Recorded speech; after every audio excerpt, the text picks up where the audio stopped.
kasih setiamu tak pernah habis dalam hidup kami. Amen. Tuhan. Thank you Jesus.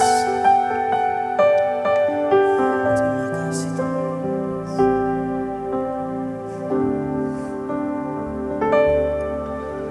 Tuhan, kau sungguh besar, karyamu sungguh ajaib, tiada hentinya ku mengagumi, sungguh kau ajaib. Katakan Tuhan, kau sungguh besar.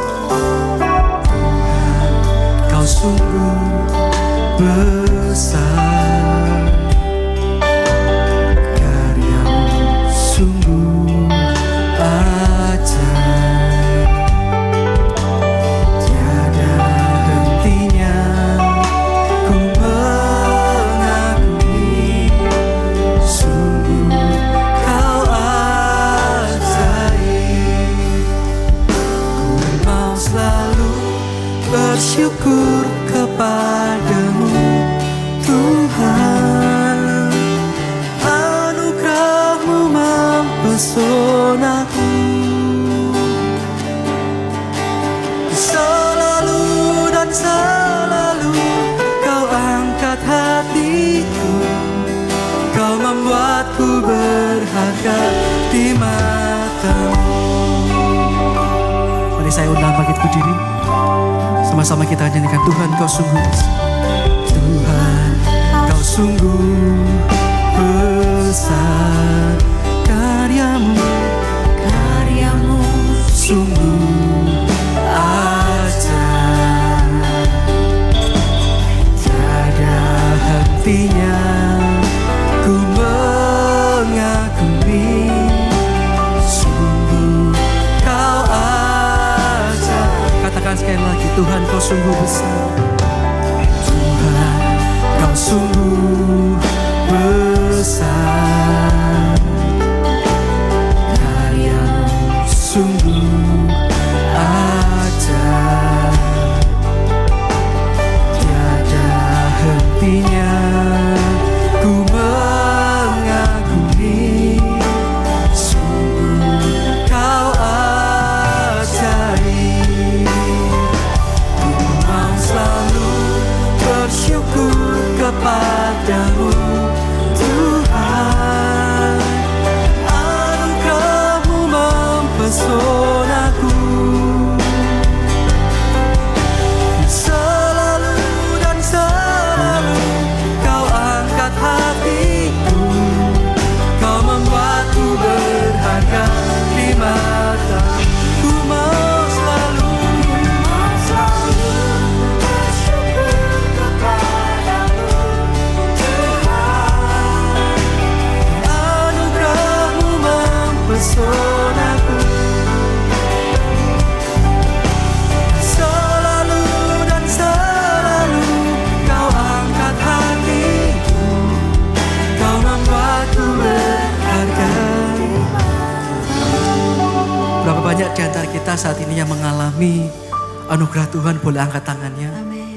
Saya percaya teman-teman semua di tempat ini merasakan anugerah Tuhan yang luar biasa dalam hidup kita. Oleh karena itu saya mengajak teman-teman semua untuk sama-sama kita boleh mengangkat tangan kita tinggi-tinggi di atas. Sama-sama kita mau bersyukur kepada Tuhan, kita mau berterima kasih, kita mau mengucap syukur kepada Tuhan. Terima kasih Tuhan. Katakan, ku mau selalu bersyukur kepadamu Tuhan. Katakan bersama, ku mau selalu bersyukur kepadamu Tuhan, anugerahmu mempesonaku,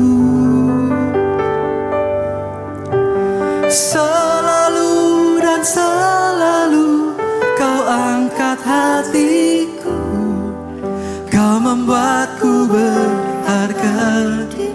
Sekali lagi angkat tanganmu, lebih sungguh-sungguh kita katakan, bersyukur kepadamu Tuhan, anugerah mempesonaku. Selalu dan selalu kau angkat hatiku. Kau membuatku berharga di matamu. Mari sama-sama yang sungguh-sungguh angkatkan katakanku.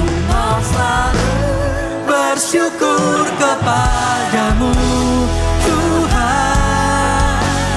Anugerah-Mu mempesonaku.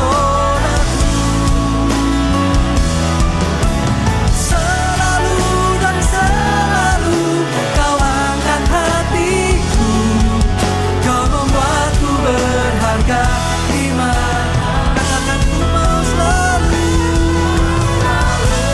bersyukur kepadamu Tuhan. Anugerah-Mu mempesonaku. Selalu dan selalu kau angkat hatiku. Kau membuatku berharga di matamu. Katakan selalu dan selalu. Selalu dan selalu kau angkat hatiku. Kau membuatku berharga di matamu. Katakan selalu. Selalu dan selalu kau angkat hatiku. Kau membuatku berharga di matamu.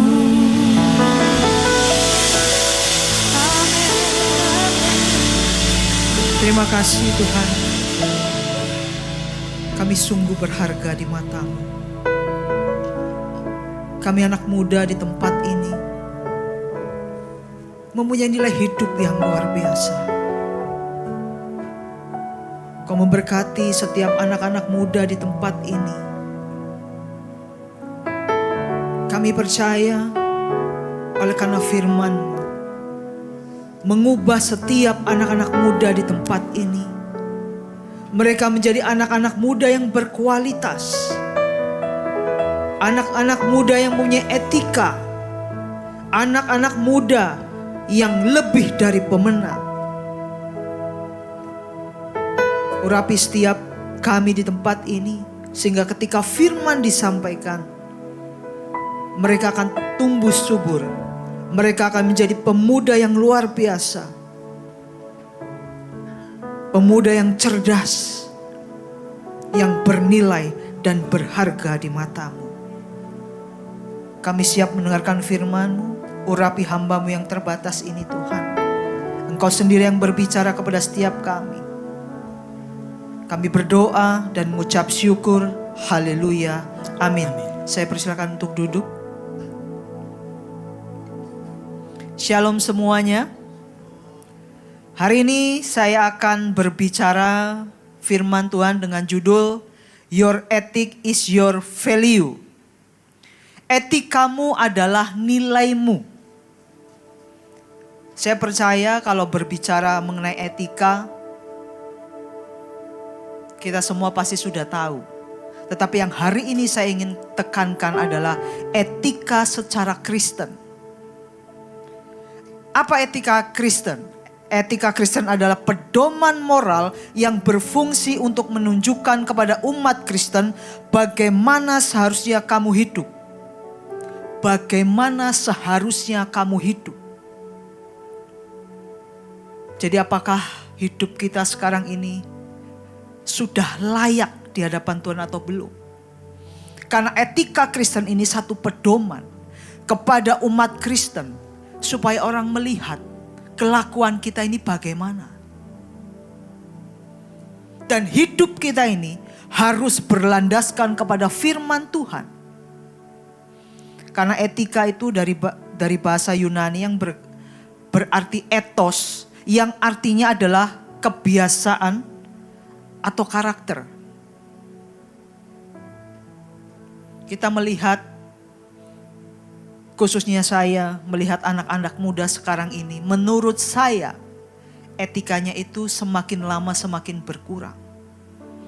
Dan etika di dalam kekristenan ini berbicara tentang kebiasaan, tentang karakter seseorang. Dan saya melihat, bukan hanya di sini, mungkin di luar, mungkin di Jakarta, di mana saja. Kebiasaan-kebiasaan yang tidak baik itu ada di dalam anak-anak muda, khususnya anak-anak Kristen. Dan ini yang tidak boleh dilakukan. Karena your ethic is your value. Etikamu itu adalah nilaimu. Nilaimu nanti akan dilihat. Ketika etikamu baik, nilaimu pasti baik. Sama seperti mungkin anak-anak muda ketika beli sepatu. Sepatu yang mahal mungkin bermerek, harganya pasti tinggi. Nilainya pasti tinggi. Tetapi kalau sepatu itu mungkin murah, sepatu itu jelek, pasti nilainya murah. Sama dengan kekristenan kita. Bagaimana kita beretika di dalam dunia yang jahat ini?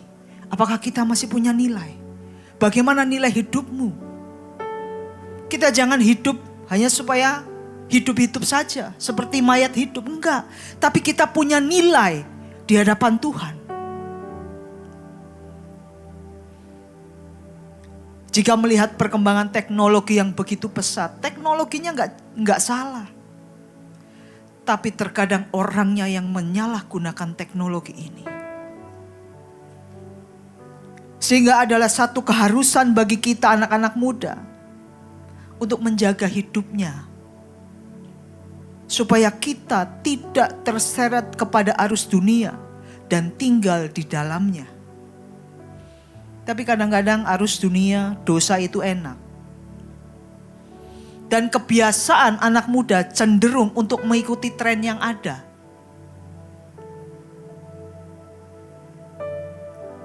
Kadang-kadang saya dengar FOMO, takut ketinggalan. Itu jangan bangga, itu penyakit. Takut ketinggalan, di sini lagi hype ini berbondong-bondong. Habis ini pergi ke sini berbondong-bondong. Hati-hati. Ketika kita sudah FOMO, itu tidak ada etika secara Kristen dalam hidupnya. Karena etika, etos itu berbicara kebiasaan dan karakter kita. Kadang-kadang anak muda suka diakuin. Sosial media, upload, share, saya lagi di mana, nggak salah sih sebetulnya. Tapi ingat, your ethic is your value. Kadang-kadang anak-anak muda bilang, Kak kalau nggak ngikutin tren, aku dianggap kuno, nggak gaul. Sehingga anak muda itu mau ikut di dalam arus dunia. Dia enggan untuk menolak ajakan teman-temannya. Dan inilah sangat berbahaya.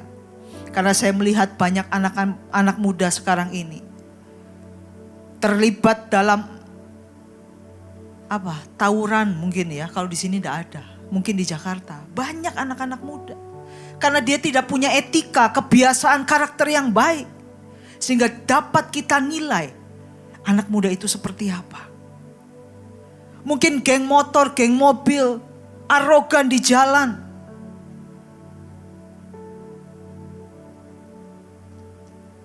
Ke diskotik minum narkoba. Pergaulan bebas, seks bebas. Dosa nunduklah. Sepertinya tidak tahu.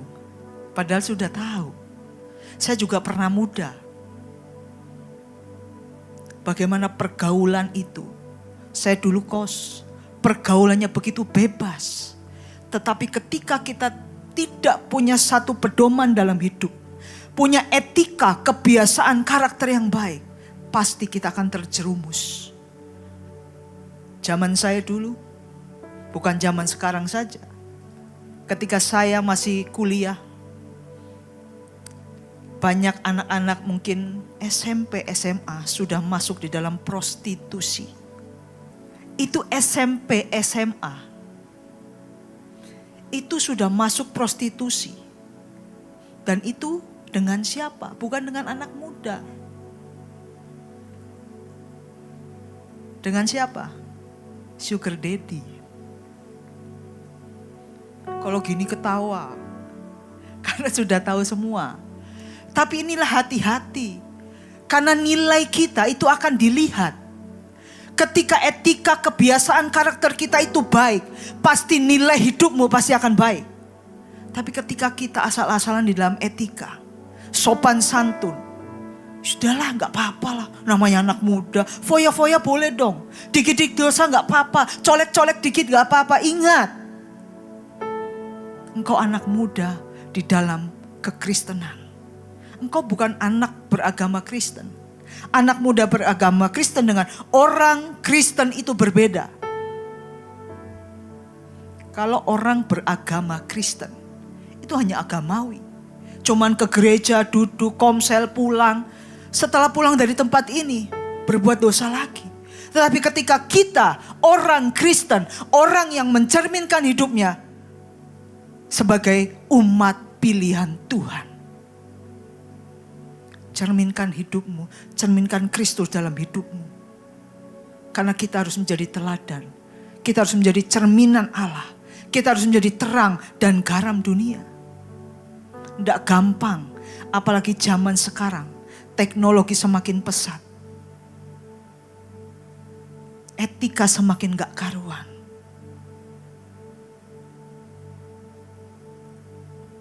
Ketika kita melihat, saya sebagai orang tua, kadang-kadang anak-anak kita, anak-anak teman kita hanya bisa melihat, ya ampun, seperti itukah nilainya?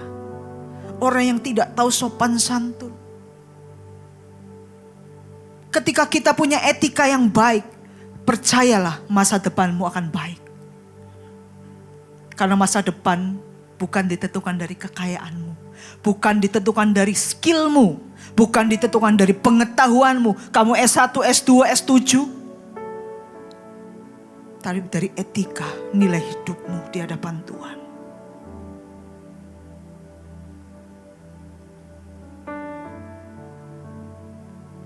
Saya percaya pengaruh negatif itu bermula dari pergaulan antar teman.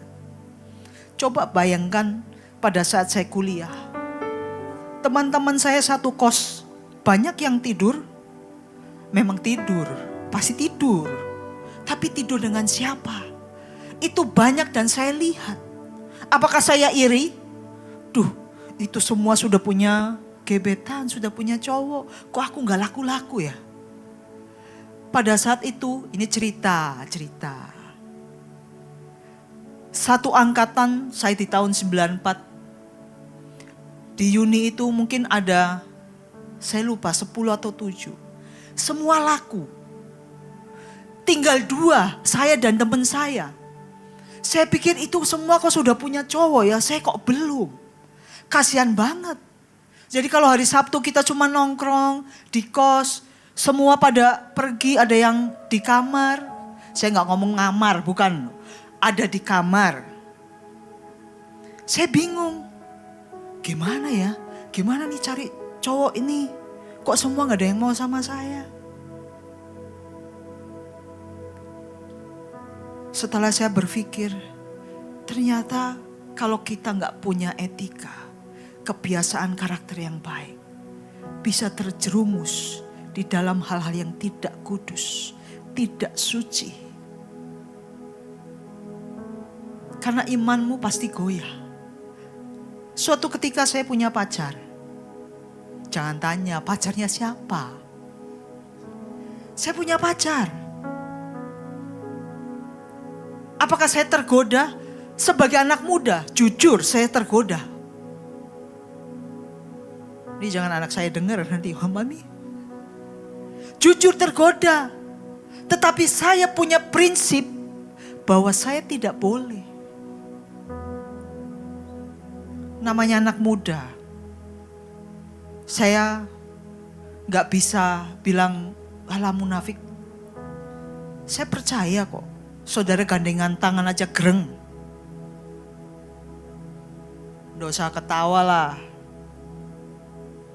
Tapi kita tahu ketika engkau punya etika, engkau akan menghargai mungkin pasanganmu. Dan disitulah nilaimu akan dilihat. 1 Korintus 15 ayat 33.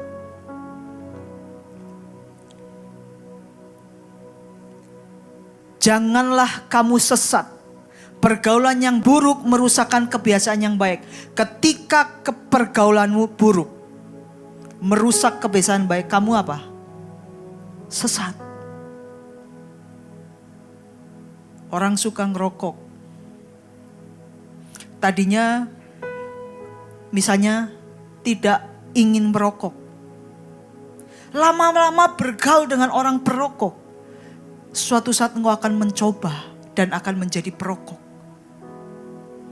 Orang bergaul dengan orang yang suka dugem. Engkau bergaul setiap hari, tiap hari tidak mau. Lama-lama udahlah saya bayarin lah, nggak apa-apa lah. Ke bawah nggak? Ke bawah. Lama-lama yang dari nggak minum obat, 1 nggak apa-apa, 2 lama-lama OD. OD tau OD? Apa? Otak dangkal. Kenapa mau? Itu kalau kita minum terus ditimba terus overdosis karena otaknya dangkal. Kita harus berpikir bahwa itu nggak baik.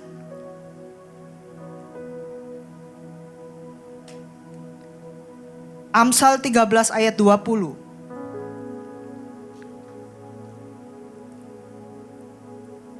Saudara, jangan pikir yang berdiri di sini tidak pernah berdosa.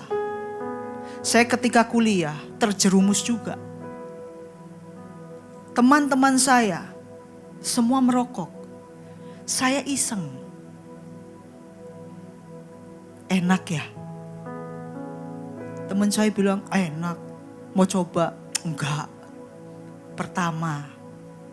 Lama-lama kita ingin mencoba. Dan itu dilakukan enggak? Dilakukan. Ini enggak boleh dicontoh. Itu dulu saya loh, dulu. Saya mencoba. Enak juga ya. Apalagi kalau habis makan. Enak loh. Setelah itu saya berpikir ini kayaknya enggak baik loh. Ini enggak benar loh. Lalu saya tidak melakukan lagi. Dan anak muda di tempat ini, ingatlah ketika engkau hari ini masih terjerumus di dalam dosa, bangkitlah. Engkau tahu bahwa nilaimu itu berharga di mata Tuhan. Engkau jangan main-main lagi dengan dosa. Siapa bergaul dengan orang bijak menjadi bijak. Tetapi siapa berteman dengan orang bebal menjadi malang. Karena itu kita harus secara cermat menyeleksi pengaruh yang masuk, mana yang baik, mana yang buruk. Supaya hidup kita sebagai anak-anak muda tetap terjaga, tidak menyimpang dari jalan-jalan Tuhan. Ingat, kamu bergaul dengan siapa hari ini. Pastikan dia tidak sesat.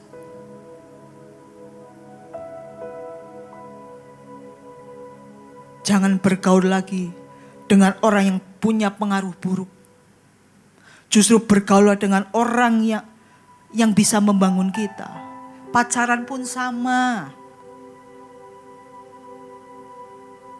Pacaran pun sama. Kalau saudara, anak-anak di tempat ini punya pacar yang bisa membangun, silakan. Tapi jangan punya pacar. Setelah punya pacar, menarik pacarnya, sudahlah dosa pelayanan. Ini hari Sabtu. Kamu apelnya jangan telat dong. Zaman sekarang apa? Zaman saya dulu apel. Zaman sekarang apa? Saya nggak tahu. Telat loh. Nggak usah lah, nggak usah ke yes. Itu yang sesat. Kalau sudah seperti itu, kalau perempuan sudah melihat laki-lakinya, pacarnya, itu menyesatkan, itu sudah red flag. Saya tahu tuh. Kalau sudah red flag ya dibuang aja. Nggak usah berpacaran lagi, buat apa? Kecuali pacar itu membangun kita, punya etika yang baik, punya karakter kebiasaan yang baik. Itu ada nilainya. Karena iblis tahu benar bahwa usia muda adalah usia yang sangat rawan. Dia berusaha memperdaya anak muda, menawarkan segala kenikmatan dunia dengan harapan dia masuk ke dalam dunia, tenggelam di dalam arus dosa. Dan itulah iblis yang mau. Hari ini ketika engkau masuk di dalam dosa, iblis yang bersuka cita, iblis yang senang. Tapi hari ini engkau harus bangkit. Engkau tahu bahwa etika kekristenan itu mencerminkan nilai-nilai hidup kita. Bagaimana kita bisa menjadi teladan atau enggak. Mazmur 119 ayat 9. Dengan apakah seorang muda mempertahankan kelakuan bersih? Dengan menjaganya sesuai dengan firman-Mu. Pemazmur menyatakan bahwa hanya dengan firman Tuhanlah anak muda bisa mempertahankan kelakuannya tetap bersih dan sesuai dengan kehendak Tuhan.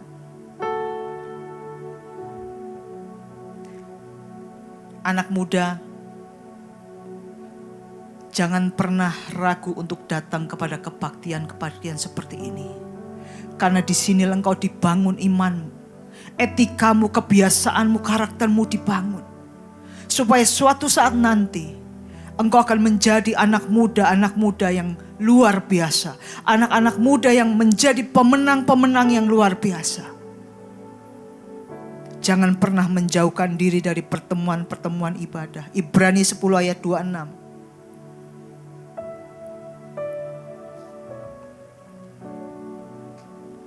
Janganlah kita menjauhkan diri dari pertemuan-pertemuan ibadah kita, seperti dibiasakan oleh beberapa orang.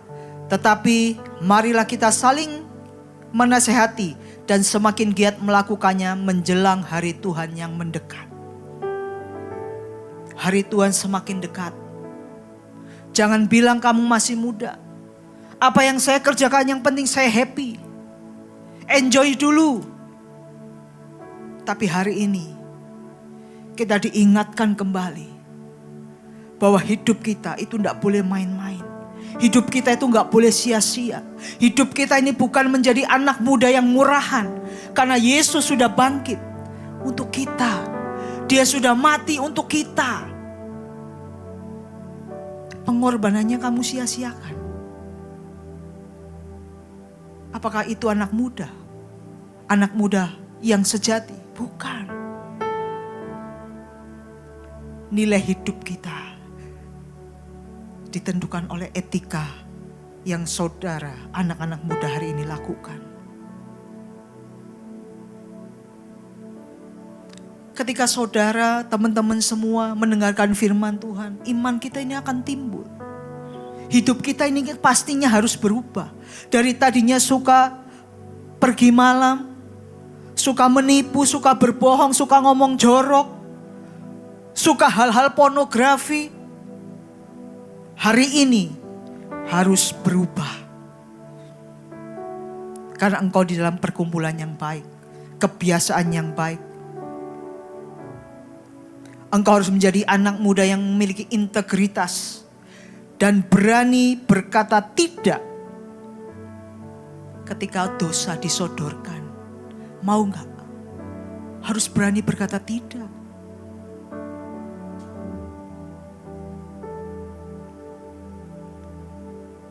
Yang Tuhan mau adalah kita menjauhi nafsu orang muda.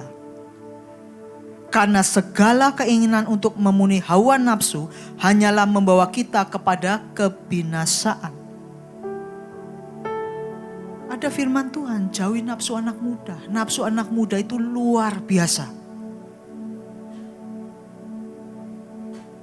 Karena gampang tersulut emosi. Gampang mengikuti hal-hal yang buruk. Makanya ada firman Tuhan di dalam 1 Timotius 4 ayat 12. Saya percaya firman ini sudah sering didengar. Mungkin boleh teman-teman yang baca 3, 2, 1.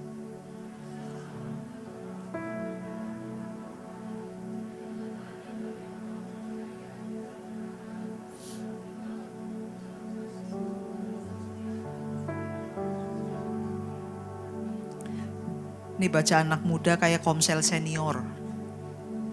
Suaranya nggak bisa lantang. Kalau senior tuh gitu.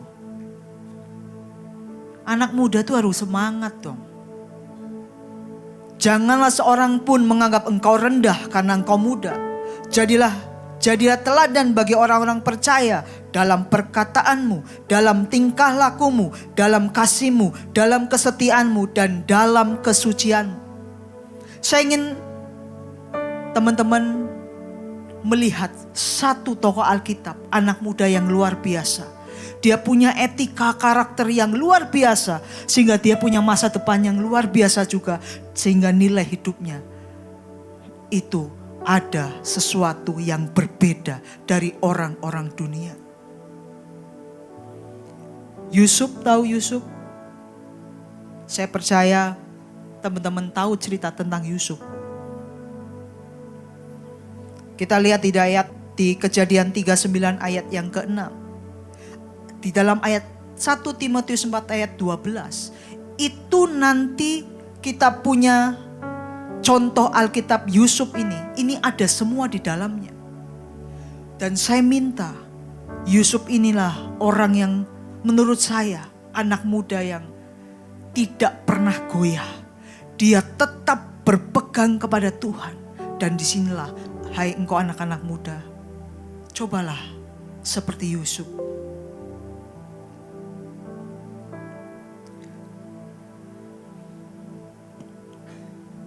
Segala miliknya diserahkannya kepada kekuasaan Yusuf. Dan dengan bantuan Yusuf ia tidak usah lagi mengatur apa-apapun selain dari makanannya sendiri. Adapun Yusuf itu manis sikapnya dan elok parasnya.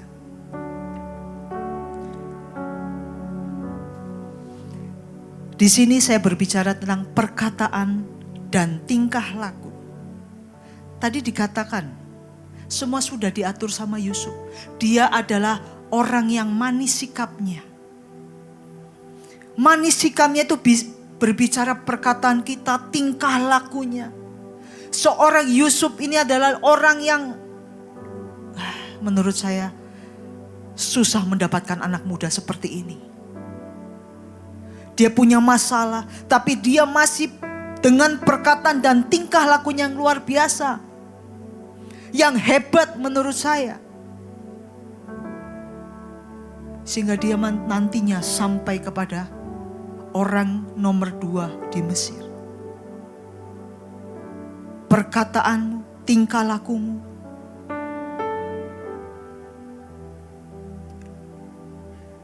Dalam Kejadian 50 ayat 15 sampai 21.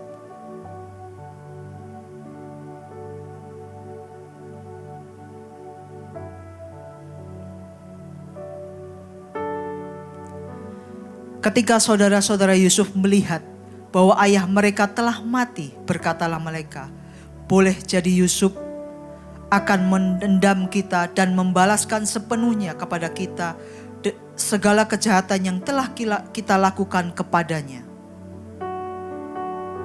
Sebab itu mereka menyuruh menyampaikan pesan ini kepada Yusuf sebelum ayahmu mati, ia telah berpesan. Beginilah harus kamu katakan kepada Yusuf, ampunilah kiranya kesalahan saudara-saudaramu dan dosa mereka, sebab mereka telah berbuat jahat kepadamu. Maka sekarang ampunilah kiranya kesalahan yang dibuat hamba-hamba Allah ayahmu. Lalu menangislah Yusuf ketika orang berkata demikian kepadanya.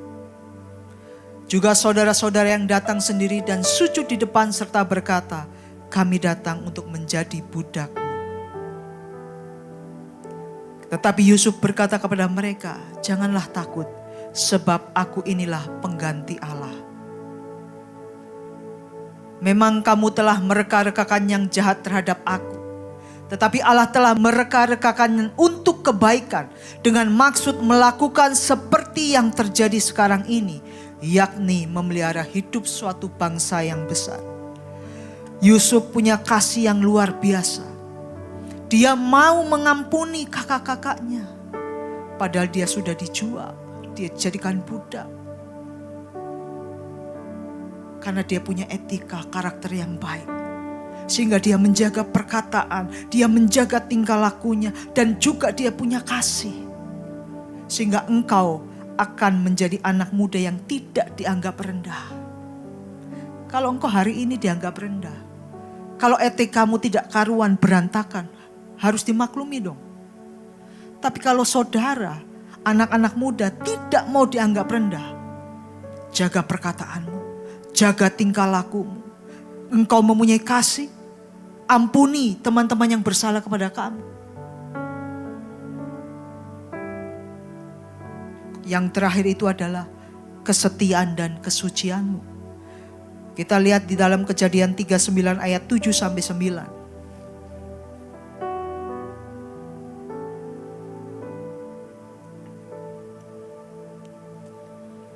Selang beberapa waktu istri tuanya memandang Yusuf dengan birahi, lalu katanya, marilah tidur dengan aku.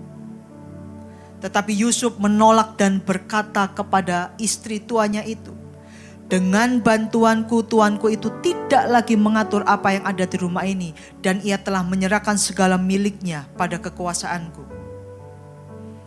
Bahkan di rumah ini ia tidak lebih besar kuasanya daripadaku, dan tiada yang tidak diserahkannya kepadaku selain daripada engkau, sebab engkau istrinya. Bagaimanakah mungkin aku melakukan kejahatan yang besar ini dan berbuat dosa terhadap Allah? Yusuf ditawarin, sini tidur sama aku. Coba saya membayangkan kalau hal ini terjadi pada saat sekarang. Ada anak muda, hei sini. Belum sini aja mereka sudah lari. Lari maju. Beda. Tapi kalau Yusuf, dia sudah digoda. Dia masih bisa menjaga kesuciannya. Dia masih takut kepada Tuhan. Sekarang hidup anak-anak Kristen zaman sekarang, dia susah untuk takut Tuhan. Dia lebih mau daripada saya ditinggal teman, daripada saya dibilang kuper. Mendingan saya ikut deh. Daripada saya dipecat, ya gak apa-apalah. Ingat hari ini Yusuf. Dia seorang muda yang punya etos, yang punya etika, kebiasaan yang baik, karakter yang baik. Sehingga dia dipromosikan oleh Tuhan menjadi orang yang besar. Dia menjadi orang nomor 2 di Mesir. Saudara mau dipromosikan Tuhan? Mau? Buang segala dosa. Dosa dikit lah. Kecil-kecil gak apa-apa. Dosa kecil, dosa besar itu sama. Itu namanya dosa.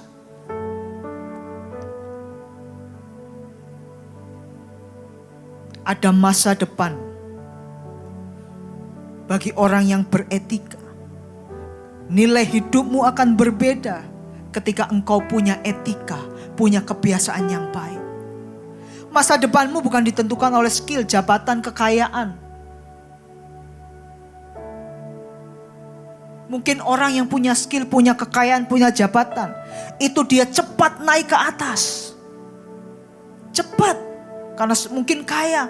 Dengan kekayaannya cepat naik ke atas, dipromosikan gampang. Tetapi orang yang punya nilai kehidupan, karakter yang bagus, dia akan bertahan ketika dia di atas. Karena dia punya etika yang baik. Ada masalah apapun dia tetap bertahan di atas. Coba saudara karbitan. Ada sesuatu hal sedikit, saudara pasti jatuh. Makanya saya sering katakan, mohon maaf, anak-anak muda sekarang ini mentalnya bukan mental pejuang, tapi mental tempe.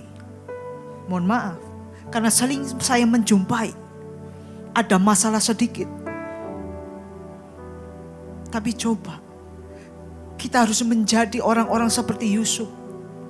Dia dihimpit, dia punya masalah yang menurut dia kayaknya susah. Tapi dia menjadi seorang anak muda yang bisa menjaga perkataannya, bisa menjaga tingkah lakunya, bisa menjaga kesetiaannya, kesuciannya, kekudusannya. Walaupun itu sebetulnya bisa dilakukan, tapi dia tidak mau. Dan saya minta hari ini kepada anak-anak muda di tempat ini, berubahlah.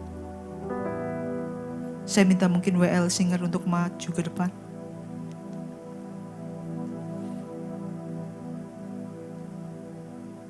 Saya tahu masa muda adalah masa emas.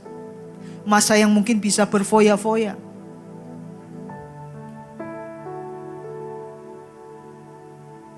Tapi saya minta kepada anak-anak muda di tempat ini, maksimalkan potensi yang ada. Dan memacu kita untuk do our best dalam segala hal. Baik dalam perkataan, tingkah laku, kasih, kesetiaan, ketekunan, dan juga kesucian. Nilai hidupmu di mana? Etikamu itu ada di mana? Coba introspeksi dalam diri kita masing-masing. Apakah etikamu sudah mencerminkan Tuhan? Apakah nilai hidupmu sudah mencerminkan Tuhan atau belum? Ingat, engkau semua berharga di mata Tuhan. Jadi hati-hati dengan etikamu, karena etikamu adalah nilaimu. Yesus, apa arti hidupku bila kau tak berikan nyawamu yang terbaik tersedia bagiku.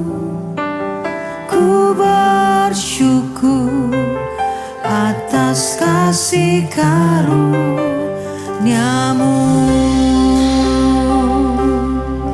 Yesus. Apa arti hidupku? Saya undang semua untuk bangkit berdiri. Bila kau tak berikan nyawamu yang terbaik tersedia bagiku. Ku bersyukur atas kasih karunia-Mu.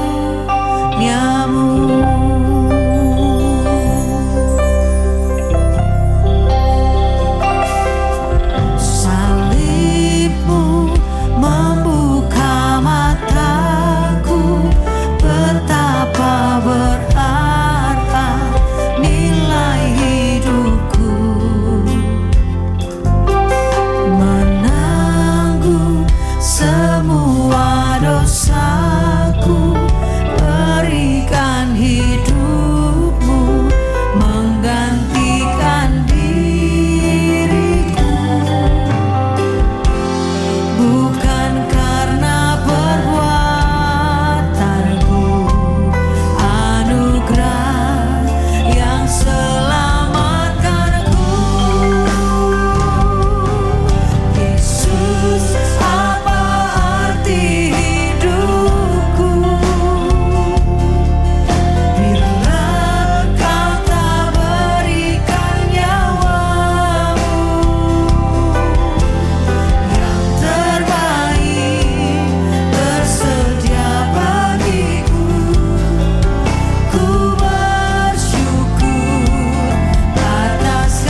Terima kasih Tuhan atas firman-Mu yang mungkin menegur kami, mengingatkan kami sebagai anak-anak muda. Ketika kita tidak mau dianggap rendah, mari jaga kelakuan kita, jaga tingkah laku kita, perkataan kita. Jaga kesucian-Mu, jaga kekudusan-Mu. Engkau harus punya kasih. Ketika semua itu ada, seperti Yusuf, percayalah, engkau tidak akan lagi dianggap rendah. Engkau tidak akan dianggap sesat. Karena engkau punya etika yang luar biasa. Engkau punya kebiasaan yang baik. Engkau punya karakter yang baik. Sehingga hidupmu bisa memuliakan Bapakmu yang di surga. Nilai hidupmu ditentukan ketika engkau beretika di dalam keseharian. Mungkin sebelum ini mendengar firman ini, engkau masih di dalam dosa. Engkau masih punya etika yang tidak baik. Masih bergaul dengan orang-orang yang sesat. Hari ini bertobatlah. Engkau menjadi anak muda yang berkualitas. Your ethic is your value. Etikamu adalah nilaimu. Engkau akan berharga di mata Tuhan ketika engkau mau merubah segala perbuatanmu, segala tingkah lakumu, sehingga engkau pasti akan berkenan di mata Tuhan. Terima kasih Tuhan. Saya percaya firman sudah disampaikan. Mereka akan berbeda ketika mereka datang. Mereka pulang akan membawa berkat. Dan mereka akan berbuah. Dan buah itu akan tetap. Kami berdoa untuk gereja-gereja yang ada di seluruh dunia. Bagi para hamba Tuhan sampai kepada semua jemaatnya. Kiranya Tuhan memberkati mereka supaya mereka menjadi berkat dan berdampak. Sehingga gereja di seluruh dunia dipenuhi oleh jemaat yang mencari Tuhan dengan tulus dan takut. Buat semua hamba Tuhan dan gereja bersatu, rukun dan tidak terpecah-pecah, supaya dunia percaya Yesus adalah Tuhan bagi kemuliaan Allah Bapa.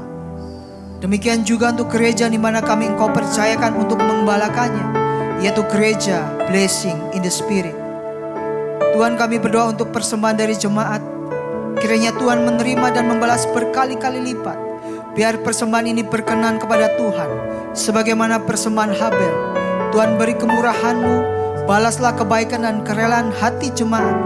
Jaga dan lindungi mereka, serta pelihara mereka beserta keluarga, pekerjaan dan kesehatannya. Mari teman-teman semua kita dekapkan tangan kita di dada. Jagalah hatimu dengan segala kewaspadaan, karena dari situlah terpancar kehidupan. Jemaat yang dikasihi Tuhan, jadilah berkat dan terimalah berkat rahmat anugerah dari Allah Bapa di sorga, di dalam Putra Tunggalnya Yesus Kristus, yang telah mati bagi dosa kita dan bangkit pada hari ketiga, sehingga kita menyembah Tuhan Allah yang hidup, dan iman kita bukan kepada Tuhan yang mati. Dan Dia naik ke sorga untuk menyediakan rumah bagi kita, sehingga kita punya pengharapan yang pasti. Dan Dia datang kembali untuk kedua kalinya, menjemput gereja dan umatnya yang berjaga-jaga, kudus, dewasa dan bijaksana, serta menghakimi dunia. Dan di dalam persekutuan dengan Roh-Nya yang kudus, yang membuat hati kita berkobar-kobar dan roh kita menyala-nyala di dalam kasih semula. Roh Kudus yang menghibur, menguatkan, memelihara, menginsyafkan, menuntun dan memimpin kita kepada kebenaran dan kekudusan, serta menjadi saksi Kristus mulai hari ini sampai selama-lamanya. Mari kita tutup dengan doa. Bapa kami, Bapa kami yang di surga, dikuduskanlah nama-Mu, datanglah kerajaan-Mu, jadilah kehendak-Mu di bumi seperti di surga. Berikanlah kami pada hari ini makanan kami yang secukupnya, dan ampunilah kami akan kesalahan kami, seperti kami juga mengampuni orang yang bersalah kepada kami. Dan janganlah membawa kami dalam pencobaan, tetapi lepaskanlah kami daripada yang jahat. Karena Engkau-lah yang punya kerajaan dan kuasa dan kemuliaan sampai selama-lamanya. Amin. Tuhan memberkati.